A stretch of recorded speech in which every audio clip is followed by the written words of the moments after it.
Good morning, good morning, good morning to all of you. It is another wonderful opportunity to say good morning to you, to walk amongst the living and say, hey, listen, whatever's happened yesterday, that was yesterday. Welcome to another episode of Untomato. And I am your host, Dr. Uwa Onyoha Osimiri. What a wonderful opportunity I have today with you. And I'm so glad that you're able to join us wherever you are. Yeah, we're streaming in 4 different locations. So wherever you're joining us today, it is indeed my honor to welcome you. For those of you who don't know, the Ntomato is an Igbo Nigerian word that means words of wisdom that I share with you so that you can add to your repertoire. You can never learn too much. So it's always an opportunity. It's always good to learn something new every single day. I have a very special program today. Today's episode of Ntomato is dedicated to health and someone who is going through some unimaginable health challenges. Every one of us have some kind of health challenges that impact our ability to live life to the fullest.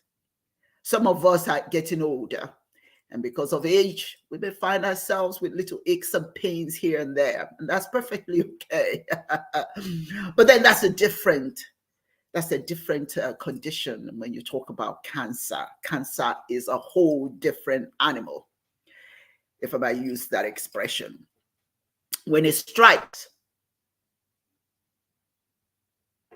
it is difficult to know how to deal with it. For some people, it is almost impossible to deal with. Some people are lucky that they survive it and they go through processes that help them heal again. But it does impact your life forever. It is important to have conversations with those individuals that have gone through the challenge of cancer. It's survival. Those who have survived it, those who are still going through it, those who are still in that valley of cancer and trying to climb up that mountaintop and get out of it. It's good to talk about it with those individuals.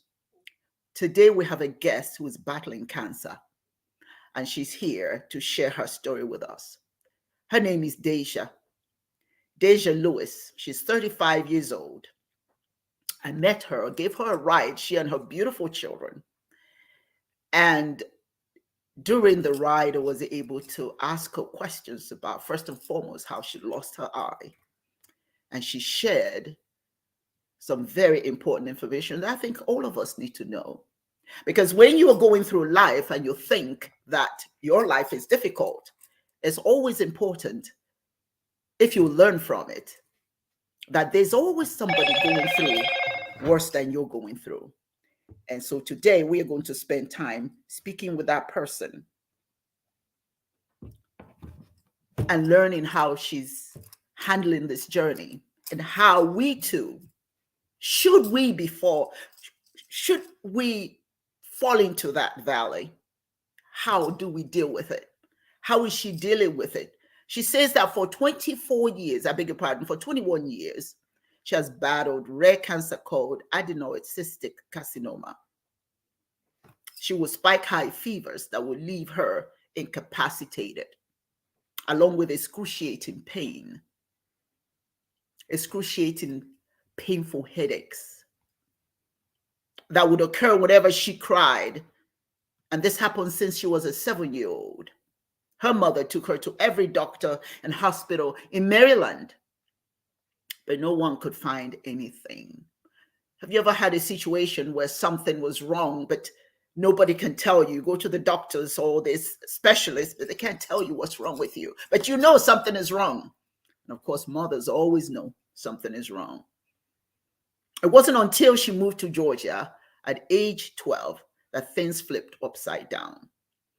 As 2 years later, at 14 years of age, she would finally discover the culprit of her constant woes. There was just the beginning of a lifelong battle with cancer. We want to find out what help she needs to help her out of her challenging situation. This is not entertainment today. We have a case where we have an opportunity not just to say the usual platitudes. Hope you feel better. If there's anything I can do, please let me know. That's not what you're here for. Today is an opportunity for us to do something to help one of our own sisters who is going through a very difficult time in her life. This is not the day to turn away or turn down the volume and say, I have my own challenges. We all do, yes. But it's always important to pay attention to those who are going through more than you are. This is the time for us to show our spirituality, not talk about it. This is a time for us to allow the Holy Spirit to work through us, to be the source of life, the source of good in someone else's life.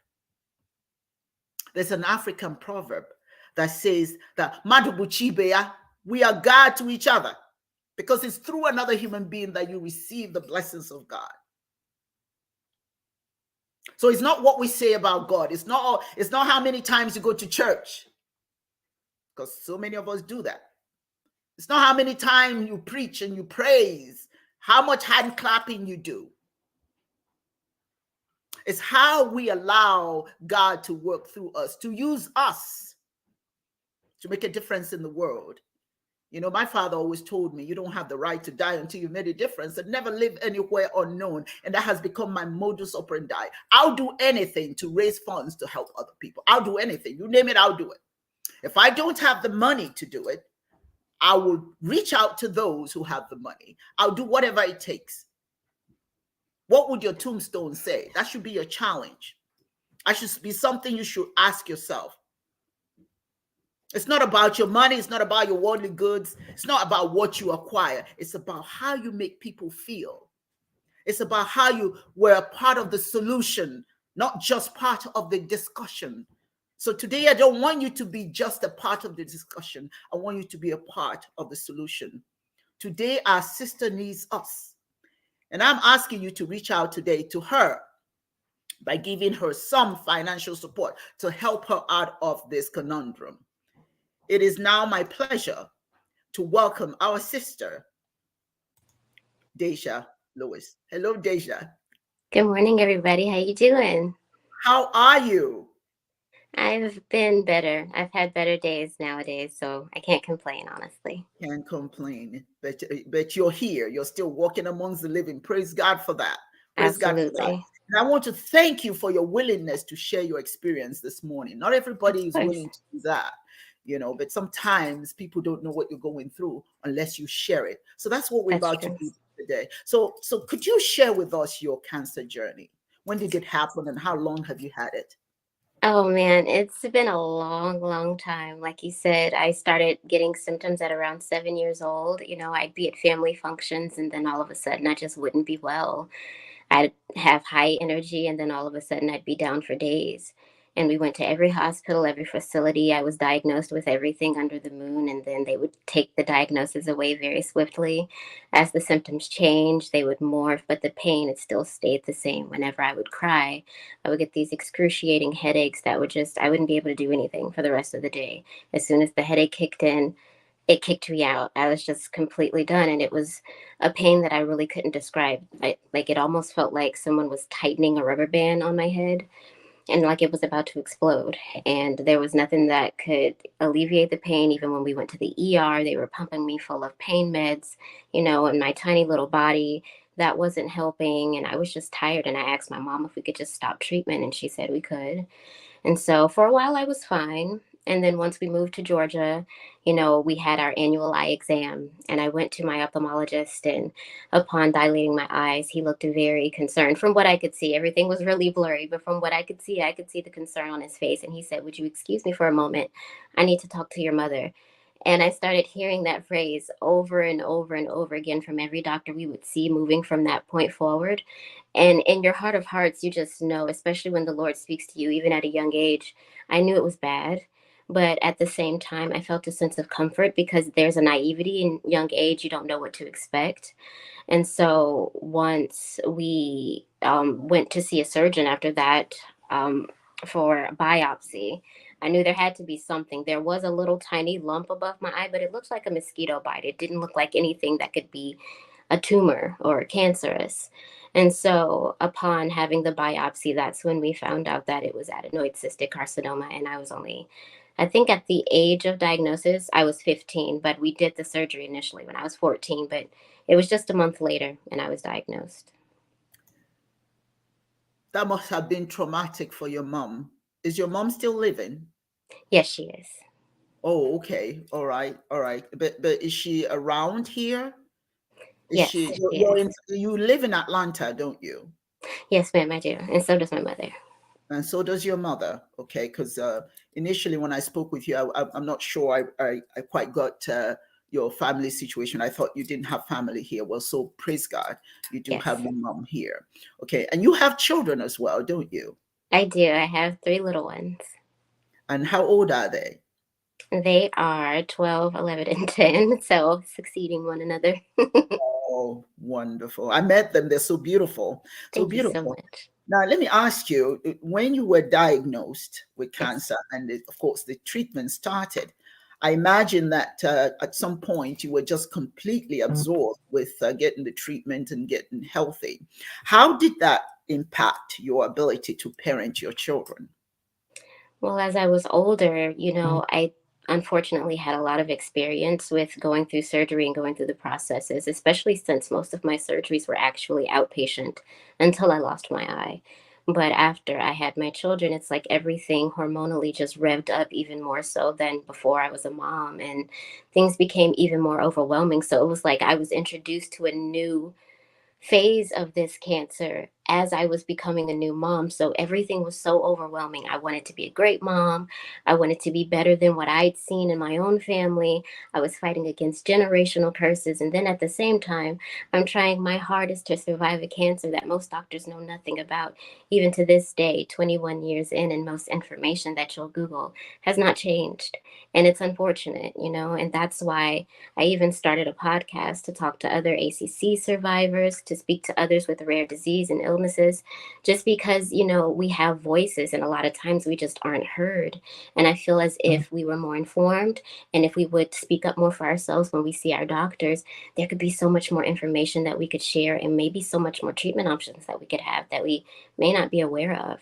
So being Mhm. a mom, honestly, it just made me push forward more because I have to survive for them. You know what I mean? They're looking up to me, they need me and I need them. And honestly, because of them, that drive to want to help others remains there and it'll always remain there because they're always watching me like, mom, how do we do this? How do we do that? So I'm like, if I could help others going through these tough times, these painful moments, those lonely hospital nights, I want to do whatever I can, even if that means opening up a part of myself that I never wanted to. I've never been a public speaker or someone who liked to even share my business with anyone, but it's not my business and it's not my story. And I've realized that it's God's story.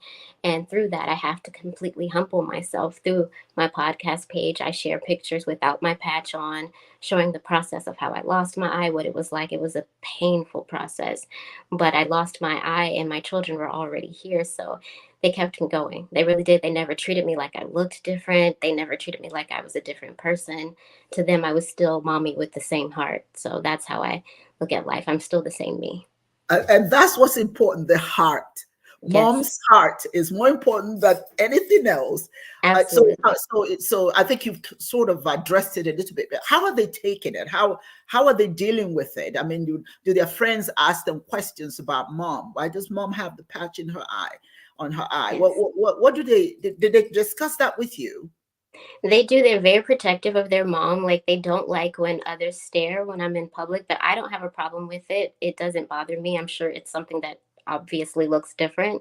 So, it doesn't affect me the way that it affects them. But I guess to them they're trying to understand, looks and things like that. They're getting into that phase where they're getting older. So they're having to come into an understanding that people are going to look, people are going to say things, and they would do the same thing if I had two eyes. And so That's you right. have to walk in that grace that God has given you. And so it's building a confidence in them. And so when their friends do ask, they're like, oh yeah, mom lost her eye to cancer. But like they're proud to tell them. I'm like, okay, well, okay, make me feel better. You know what I mean? So, Good. at first, my oldest daughter, when I first had my eye removed, she was only about 3 years old. So the first day she came home from my mom's house, she was a little shocked. She was taken aback because she knew me with two eyes. She was my only baby that knew me with two eyes. And so she was a little shocked, like, Mommy, what's going on? You didn't look like that the last time I saw you. But she quickly warmed right back up to me. Like, she just wanted to make sure I was okay. Like, can I That's touch you, Mom? But that's yeah, right. after that, nothing ever was any different. And then my younger babies, they saw me after I had already lost my eyes. So to them, this is what I've always looked like. So they handle Oh, it really well. there's an African song. I'm not going to sing in my voice. It's not that good. There's an African song for mothers, and they said, my mother, my great mother, um, I pray God to keep you forever, if Yeah, that's ever possible. And then if my mother is beautiful, that's my mom. If yes, she's ugly, she's still my mom. yes, No matter what, nothing can ever take the beauty of my mom from me, no matter what. yes. So for you, your children, mom is mom, We're period. the hero, As long as you have breath, that's good enough for them. You know what I'm Yes. saying? So that I can imagine that's good for, because your daughter, when I turned around and looked at her, she was like, grinning when I said we were going to do this. She said, oh my God, yes, anything for my mom, anything for They my mom. love it. I know they do. And They're that's the wonderful amazing. thing. I tell you one thing, for me, life is absolutely not worth it if you can reach out to other people. See, it's not about you. It's not about True. what you've acquired. It's not about how rich or poor you are. It's about how rich your heart is. That's what Yes. makes you who you are. So when we see individuals that are going through trying times, the worst thing we can do, as a matter of fact, before the creator, the worst thing we can do is walk away. Yes. The worst thing you can do is walk away. I used to, when my children were little, if we go past somebody who's begging for money in the street or something, and I will just pause and ask them, now what do we do? There's somebody there in need. What shall we do? Yes. Because it's important for people to know that it is so imperative, so important that we be the source of good. So Yes. that having said that, I want to know, um, in some cases, people who have challenges with cancer, they have this lingering feelings of sadness and anger. And sometimes it becomes an interference with daily life. Some of those people, their feelings can be very intense sometimes during the day. Sometimes it's less intense. All right. But Yeah. for other people, it now from being a sense of anger and sadness, it develops into depression. How have you managed depression? I can't assume that you are depressed. I can't assume that you're not. So how have you managed depression? I really appreciate you for asking because my mom knows, not many people know, but I attempted suicide when I was younger. I didn't understand what was going on with me. I was tired. I didn't know how to handle all of the emotions. And then as I got older, as things kept progressing, as things kept changing, and then I was losing my eye, and then it was metastasizing to the lungs, and then it was metastasizing to the brain. It was overwhelming. I would have panic attacks randomly. I would be at the store and I would feel like I was fine. And then I would just start shaking and just gripping onto the basket, and I just would feel like I was outside of myself. I didn't feel like I had a grasp on my mental health. And you have really, really dark moments. You're in a hospital room, you're in pain, doctors won't listen to you. I remember even most recently with one of the surgeries that I had in 2019, I was flagged as a drug abuser because I'm a Black woman, and I was told this specifically by the doctors themselves. And, you don't Mm, just have to deal with the cancer aspect, you also have to deal with the discrimination, and you have to deal with whether or not your insurance is accepted or who will see you because of your insurance. So it's like the cancer, it encapsulates so many different emotions because of everything that comes with it. So mhm. it's been an uphill battle with my mental health for sure, on top of everything else that cancer already is on its own. It's a force, Oh honestly. my goodness. My background is clinical psychologist, so I do know that depression it's not an easy, it's not easy at all. That some Right. people don't come out of it at all. Some people Right. just are consumed by depression, Yes. and can manage it now. And in some cases, those who have had surgery. Now, when you lost your eye, did you have to have surgery for that? Yes. You had to have surgery. Now, I understand some individuals after they've had surgery, which changes the way they look, you know, Yes. and some people who do have cancer, their skin color changes, and some of them weight, and some of them gain weight. So many things can happen. Certain parts of their bodies they may lose their limbs, Yeah. and such things.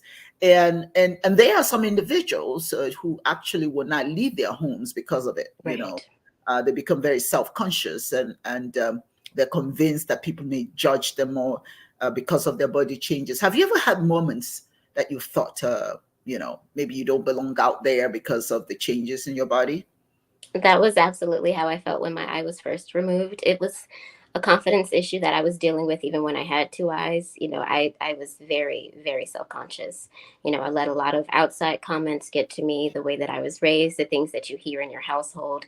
Those things, they permeate, and they do. They sit with you and they fester. And they grew into a lack of self confidence in myself.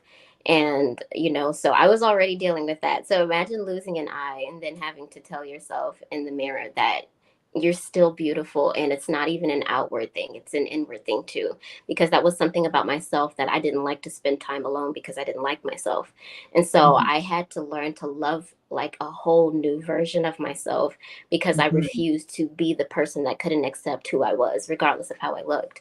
And so I mhm, fought through that. I remember like becoming such a hermit crab in my apartment. I would not leave. I would not go to the store. I would have my boyfriend pick up my prescriptions. I just couldn't leave. And then it became the point that I was just like, you know what? Who am I hiding from here? What do I owe the world that I can't go outside that's and get my right. own That's right. groceries? And That's right. so once I finally started doing it, yep, the stairs were there, and they're still there. Trust me, they're still there. But I fought through it because I told myself, like, if I want to go get my ice cream, I'm going to go get my ice cream. Okay. And That's nobody's right. going to stop me from doing that. And even more so, when I had Yes. the surgery in 2019 on my brain, it took away this side of my bone structure. And so this part of my skull is completely gone. And so I couldn't wear head wraps and scarves. And so I literally would leave the hospital and go to the Whole Foods downtown with nothing on my face, nothing. And you should see the stairs. Like I felt like I was like Frankenstein's monster or something, but I didn't care. I was walking around I felt so free. Like I could finally feel the breeze on my face. It didn't smell like hospital. I was so excited. You know what I'm saying? And I see the points. People laugh at me. I was like, and excuse me, I'm trying to grab that salad right there. Yeah, excuse me, I'm trying to grab those cookies. No more Yes. hospital food. I was Yes. just excited, and I felt free. And the fact that I was willing to not be afraid to just heal, and be grateful that I'm alive to heal. Mhm. I have no problem taking my patch off. I know. And it's not for the comfort of others. A lot of times people will say, well, you don't have to be afraid around me. No, this patch is not for you. It is absolutely Mhm. not for you. The patch Yeah. is for the healing of this part of my face itself. But That's it used to be a way to hide as well. But it's no mhm. longer a way to hide. It's just for healing now. So now Mm. that the bone structure is gone, it keeps me comfortable when I wear my scarves. So that's Yeah. the only reason that I wear it now, because if not, otherwise it would be completely off all the time. Mm. So now Well, once I get this repaired, I'll be able to do just that. That's goals to drop the patch. yes, yes. They say that the most powerful tool in the hands of an oppressor is the mind of the oppressed. And Yes. people around you, sometimes we out here, we don't realize that we are oppressors. Yes, we You are. may look at something else as the person that's as something that oppresses other people, while Yeah, we are the oppressors by our own conduct, what we say, how we that's make true. people feel. That makes us oppressors. An oppressor Hmm. doesn't have to have a gun to your head. An That's oppressor true. doesn't have to, an oppressor can be somebody who just does the wrong thing consistently, who Exactly. does not impact other people in a positive way. That's an oppressor. But you Yeah. see, your mind, when you reclaim your mind, like you're saying, you reclaimed it. You Yes. understand? That's what you're saying to us. After a while, it wasn't about them anymore. It wasn't about Exactly. the oppressors anymore. It was about you. It was about Exactly. you.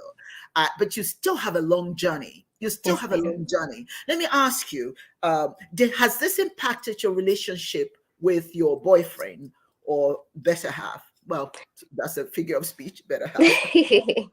Well, we're no longer together, the kid's dad and I, just for other differences. But when we were together, he completely supported me through the cancer. He was there when I lost my eye. He never gave me any hard times about my looks, how I feel now. Even when we speak now, when we're talking, to, co-parent about our babies, he's very kind. He's never been ill towards me about treatment. As a matter of fact, he was one of the only people that would come and sit beside me. So, and hold my hand. So, yeah, he was Oh, always supportive. well, that's wonderful. Yeah. It's good that you had that. It's good that you Yes. had that, and that's part of healing, knowing that people, will support you when you're down. And the bottom line, my brothers and sisters, those of you wherever you're watching from, understand that no condition is permanent. In other words, our good health is not a permanent thing. For It's some true. of us, it may switch just like that. In a heartbeat, you may lose a limb. You may lose your life. Life is not Yes. guaranteed. It's not guaranteed that you're going to live your whole life, with all the limbs together, or what I'm saying, with your Yes. eyes and your ears. You just never know. So it's always good, to make sure that your heart, is your kind, your understanding. When you see people in need, you want to be a part of it. I Yes. said earlier, when my father used to ask me, what would your tombstone say? Absolutely. Is it just going to have your name when you were born and then you died? Could they have a little asterisk there that Yeah. says, here lies somebody who did what? What would your tombstone say? I'm the Ex- president of the African Women Mobilization Commission. And I always ask my members, the ladies, what would your tombstone say? Go and write it down today and read it back to yourself. Because sometimes we want to give glorified messaging about who we are. yes. It is not really what we do. So when I ask you, go and write. What would your tombstone say? Write it, and then you read it and see: am I doing that? Am I speaking the truth? If that was on my tombstone, would that be the truth? For me, it's about helping people. And that's what we're here to do. We're here to provide you with some help. I'm hoping that those who are listening today understand that this is not entertainment, not today. Today is about letting God use you to help this young woman to come out of this valley and climb that mountaintop.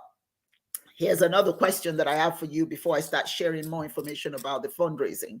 Do you find it difficult to share with others what you've been through? Actually sitting and having a conversation about it. Do you find that some people are not very comfortable? They're not sure what to say. You know, has it caused you to isolate yourself to some extent because most people are not listening or don't understand, because they say unless you walk into in somebody's moccasins, you don't actually know what they're experiencing. Has it caused you any amount of loneliness? But there's a caveat there. Obviously, when you have children, it's never a dull moment. Anybody who has children, you never have a dull moment, so they keep Never. you busy. But have you ever felt at any point, has loneliness ever been an aspect of your experience with cancer? um, yes, it absolutely has.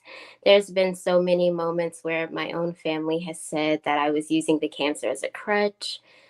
there was a time where the cancer had shut down my pancreas, and this was a whole new experience that had never happened before. And I had to be hospitalized. I thought I was having just a stomach ache, and they rushed me to the hospital, and my pancreas was trying to completely go away on me, which is deadly. And I had a family member walk into the hospital room and say, I need proof that you're not faking. And Oh so it dear. was so many moments of, deep, dark mental health moments, encapsulated with the cancer. Because what I've seen from my friends and my associates is that what's so tragic is that it's not really easy to discuss mental health and emotions in Black families. And so a lot of times you're left feeling really abandoned, and your scars are wide open and you don't have that support there, because even without cancer it just wasn't there to begin with. And so it's kind of like an open secret that nobody really wants to discuss. And as the cancer patient themselves, you want to speak, you have so much to say, but whenever you do, you're looked down upon as if you're a burden. And I felt that so many times, and I've tried to express it, but it hasn't been heard. It's fallen upon deaf ears, and it's just been deaf ears, excuse me. And it's been one of those things where it's been, trial after trial, but you still try, because I feel like it's not only valuable for my situation, but I feel like you said, we're all going through something that we may need to discuss that could open us up to another level of communication, another level of understanding of one another, and then we could also offer another level of support that just doesn't seem to exist. And I've seen that in my own family,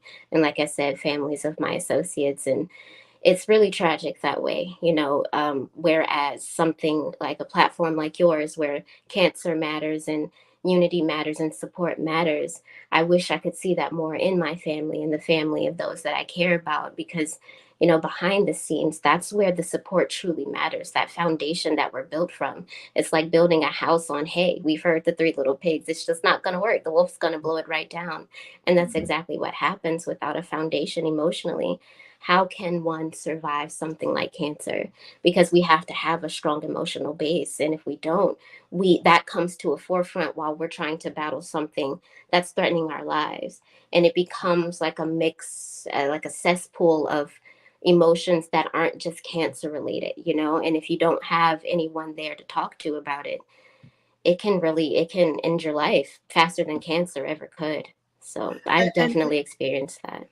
and what I would like to say to our listeners today is that it's not about you doing something big.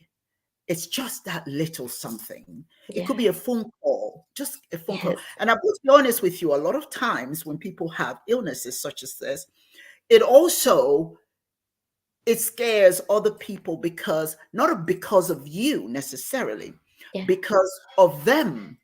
Yes. It frightens them. What if this is me? you Mm-hmm. know and for some of them, they're uncomfortable because they don't know what to do. They truly Exactly.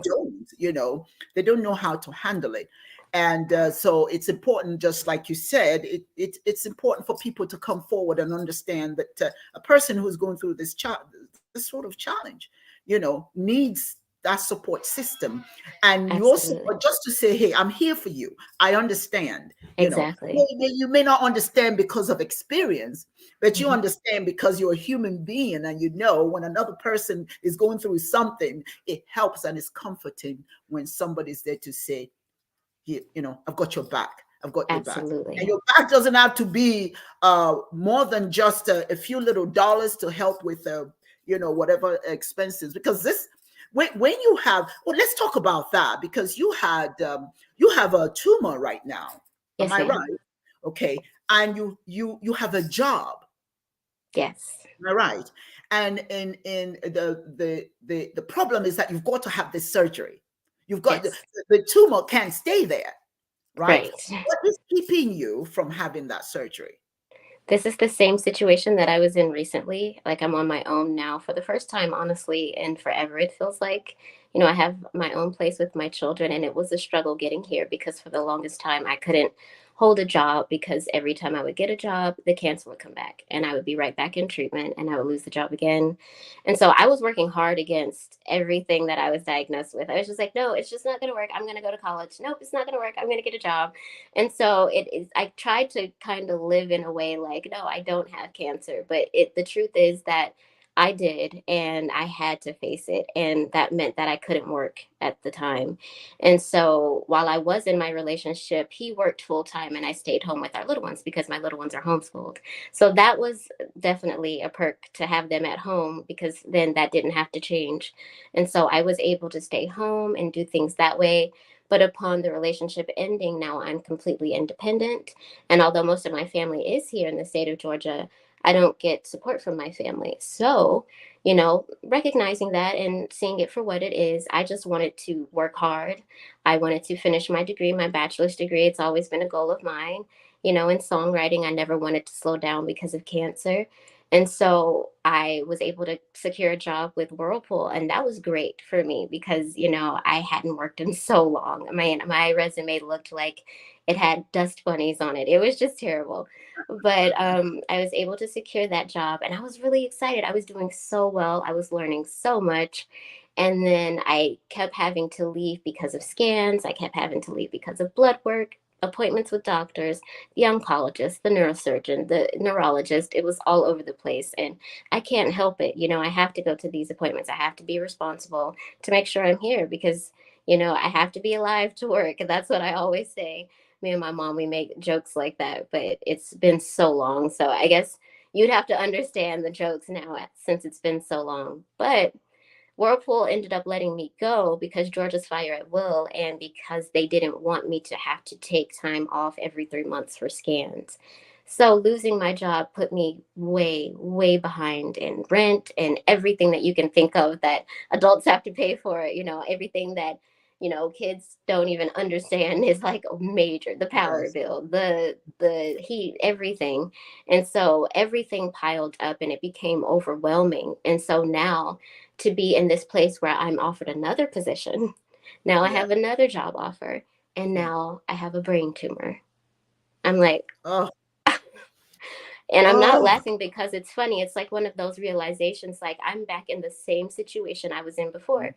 And I'm wondering, was I supposed to learn something? Did I Mhm. miss something? Or is this another chapter and now which I'm supposed to make the decision that I didn't make before? And so Mhm. I've been praying. I've been staying so steadfast because what I don't want to do is end up letting this grow and become worse to the point that there's nothing that I can do about it. That's the last thing that I want to happen. But at the same time, you're in a position as a single mom, well, like, well, how do I maintain for my family? And I know I have to be alive to do that, but at the same time, realistically, they're not going to care about the diagnosis. They didn't care before. So it's put me in a really tough position emotionally and financially. It's like, what comes first here? You know? Mm. So I've been very confused on which direction to go in, which path to take. This is your GoFundMe Yes. fundraising. And I would like to say, I don't care if it's one or two people out there today. Please go there and make a donation. Make a donation because there's nothing worse than losing your home and you're battling an illness and you've got children to boot and you don't have family support. My daughter has two children. I know I'm gold to her because anytime she needs babysitting, mom, she would begin, oh, mom, the boys are asking for you. I said, yeah, right. You need a babysitter, right? You know? So it's gold to have Yes. support because when you don't, you have to think about child care. Where do you go to get the money for Yes. child care?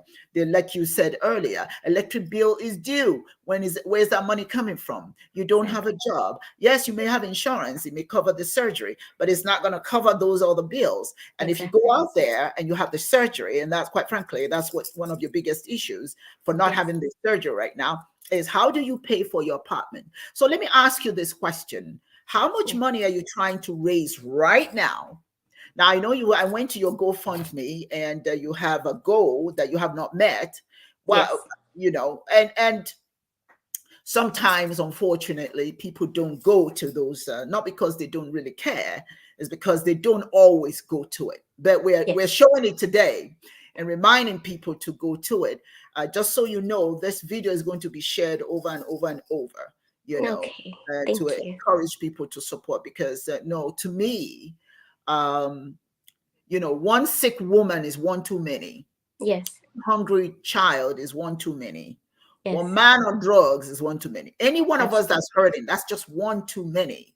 So Yes. it's not a matter, and I've got to say, we all have this attitude, and that is that, well, I've got my own problems, or Yeah. well, what can I do? The problem is so huge. Well, think about it. If 1 million people gave $1,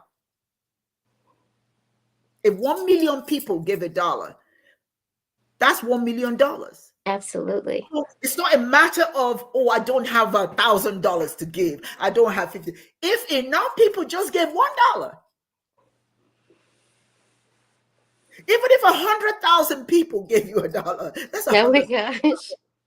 It's It's a blessing. it's just my challenge to anybody today is that money that you're going to use to buy a burger that you know is not good for you. Quite frankly, those things are poison. Don't use it for that purpose. At least for just this one day. You can have your you can have your excuse expression. You can have your poison tomorrow. But for today, save it. How much does a burger cost these days? About $5 Seven maybe. dollars and something for nine I something haven't had one for in so long. well, good for you. You don't need that poison anyway. I'm a But vegetarian, yes, ma'am. oh well, okay. My daughter will love you. But the bottom line, however, what I'm trying to say is that it's not going to take too much. If enough of us gave this sister even $1, go to GoFundMe, the impact of a lifelong battle. GoFundMe dot GoFund.me/, you can see it here, A33A4DF8. It's right here. It's not a secret. If you give $1, this sister will go and have her brain tumor. Think about it, for all you mothers out there. Think about you being in this position. Think about it. You in this position, and you've got to have a home over the children's head, a roof over the children's head. You've got to feed them. You don't have a job. Now, let me ask you, is there any community helping you? Are you involved in any community assistance program whatsoever? Not officially, but there have been organizations that have been absolutely amazing in being a consistent help and a consistent advocate for me since I've been out on my own. So Mhm. there have been those places.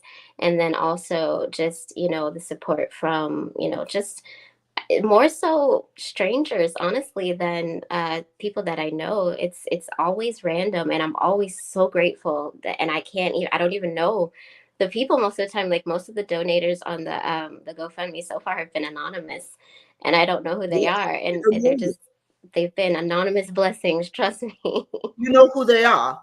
They are those who are allowing God to use them. Yes, ma'am. It's not about going to church and putting your money in a basket. It's Yeah. about going to the source, Yeah. going directly to the person who needs it. You see what I'm saying? And again, Yes. it doesn't have to be a lot of money. I'm the kind of Exactly. person I will do, let me tell you, I have achieved so much in my life that Yes. now I devote time helping others. Yes. The program I do for the African Women Mobilization Commission, we are feeding camps full of children. We Beautiful. raise money. I say by any means necessary to help humanity. You're part Yes. of that humanity today that needs our attention, it may be a long process getting all the money that you need, but you can Yes. rest assured that we're going to be sharing this video, calling people. We're going to make sure that people understand that we are God to each other.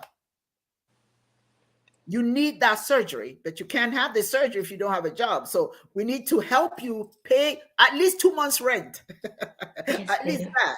That's what I was asking you. What exactly, how much money is necessary right now for you to go on and have this surgery? It would be about for the next 2 months for rent. They just increased it, so it'll be about $4,000, honestly. $4,000. All Yes, right. ma'am. And you don't have a job. So we understand that's a difficult thing to do. Um, how are you paying rent right now? Are you behind? Is that the issue?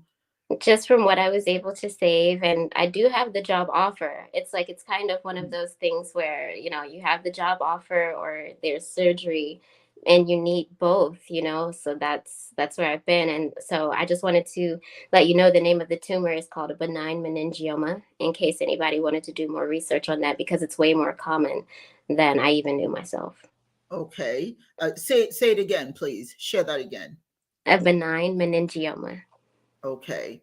All right. Now, so you would have this surgery, and the only thing I just want to go back to that. What's keeping you from having this surgery is the fear of losing your home Yes, and not ma'am. having a job, right? So Yes. right now, are you behind in the payments for your home? No, I am not. You're not. Oh, okay. No. Well, that's good to know. That's good to know. But Thank if you. you do go and have the surgery, we're going to be in trouble. Yes, that's when it'll start all over again with the You'll being start all behind. over again. But it's not so bad if you could have $4,000, right? Yes. To make that payment, correct? So Yes. they what? But that's not what you're asking for. You may want to increase the amount that you're asking for on your GoFundMe. So people get a really good idea. And if you don't mind, and this is a Okay. recommendation because I saw that. Yes. Tell them right now what the issue is in terms of your home and your Okay. ability to go and have this surgery. This surgery is very important because if you Yes. ignore it, the tumor is just going to get worse and worse and worse. It's not going to go away on its own. That's No, true. unless by some miracle that the doctors are not telling you that's going to take a That miracle. is true. They're telling you it's going to take surgery. It is You going to know, absolutely take surgery. it takes surgery. So it's very, very important, obviously, very important that Yes, ma'am. we raise $4,000. My brothers and sisters out there, we can't say we can't raise 4,000. Come on, y'all, please. 4,000. $1. That's your challenge. 1, 2, 3, whatever it is you want to donate. But if $1 is that's right. If $1 is all you can do, come on with it. $1. Your Visa card would allow you to your Visa or your debit card, it would allow you to withdraw. No, this is serious. It doesn't take much to support this. This is our sister, a young woman of 35 that may lose her life if she doesn't get help. How many of us will sit around and say, oh, well, I got my own problem? No, your problem is just as important. I get it. I'm getting older, so I have the challenge of arthritis and all of that nonsense. But I don't let it get to me. I know how many people my age that would tell you, "Oh, it aches here, it hurts here. Take Tylenol, move on." But this is a whole different thing. This Yes. is life threatening. It cannot go unchecked. So, my brothers and sisters out there, you're going to see this video over and over and over. Don't turn away, because our goal is to help the sister raise 4,000. Be a part of the solution, not a part of the discussion. Discussion is a good thing. We love to talk. There's no problem with that. But what's important and more impactful is after the conversation, then what? So we leave here and say what? We talked, we met her, and what I would like to see, I don't care how little, ladies and gentlemen, please, let us not turn our backs on the sister. What I would like to see is to go to her GoFundMe and somebody get $10, $2, $1, whatever. It doesn't have to stress your pocketbook. But if enough of us do that and you share her GoFundMe, please think about this being you and having 3 children. I thought I counted 4, so I was wrong. That one snuck in there. All right, that's all right. So, but if we can do this, how proud we would be, how happy we would be if we go to GoFundMe and see that this sister actually raised that 4,000 she needs. Wow. Wow. Wouldn't that be something? Wouldn't that be something? This is not something to ignore, because I've gone to GoFundMe and I've seen people with less challenges than she has who are raising quite a bit of money. So please, let us not turn our backs. Let's make it a point of duty to be a part of the solution. I don't mind chatting with you. I do this every week, but I do want to see that after conversation comes action. After conversation comes action. We can't pray this situation away.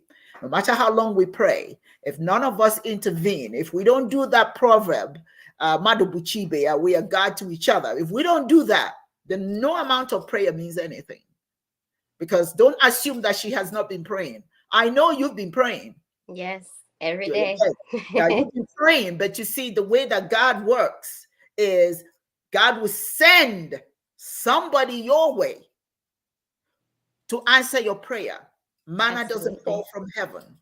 Prayer is a prerequisite for the action that somebody would take to answer that prayer.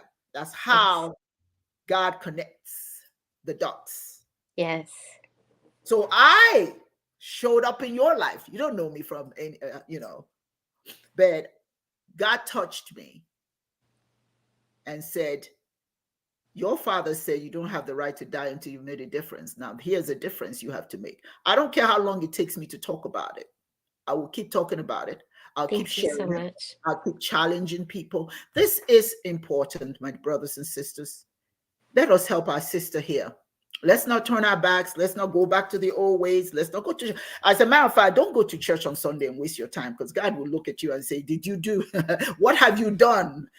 What have you done for me? I always say, God said, what have you done for me lately? You come here every day. You want to ask me, give you this, give you that. Have you been the tool to help somebody in need? What have you done?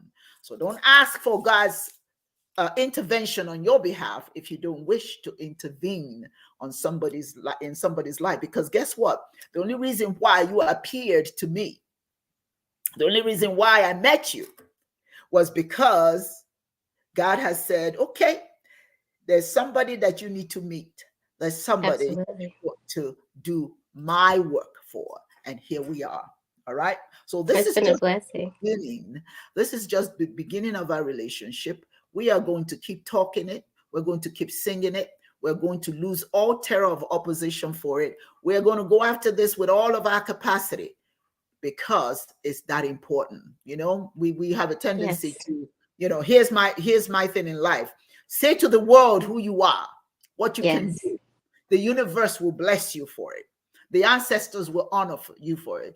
God will say, okay, you got it. You got the message. It's not about going to church or going to these holy places. Did you get the message?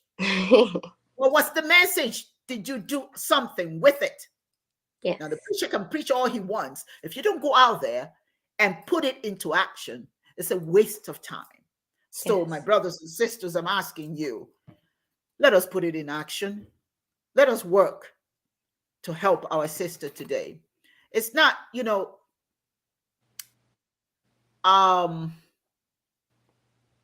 some people say, and I always wonder, when somebody says to you, I got my own problem. Why do you call it a problem? A problem has to be solved, doesn't it? So if you have a problem, if you say, I have my own problem, how are you expecting that to be solved? In expressing your problem, do you expect somebody to help you solve it? So saying that I got my own problem, that means you're in the same spot, that person that is asking your help, because you've got a problem. That's true. Solve it. So to say I have my own problem is saying that, quite frankly, you're putting it out in the universe that you don't want help for your problem. That's true. Because if you see a problem and you help solve it, you're opening your hands for your blessings to flow. Yes. So what you do for others is a testimony that you can put out there in the ethos that I am ready to receive my own blessings. Yes, When you have absolutely. your hands, your fists clenched, and you expect other people to do it, why not you? Why not you? Why would you sit back if you can help? Like I said, people use money to buy the most silly things that they really don't need. I've got you know what I'm saying. Yeah. You see people buying stuff, and it's a good thing because people are making money from it. You see people buying people's go to garage sales, buying people's old stuff and all that sort of thing. Some of those things you don't even need. Your your garage is loaded with junk, and you're buying more junk. So put aside some of those junk things that we spend our money and just do something good. And I'm telling you very honestly, when you change somebody's life, that's the best opium.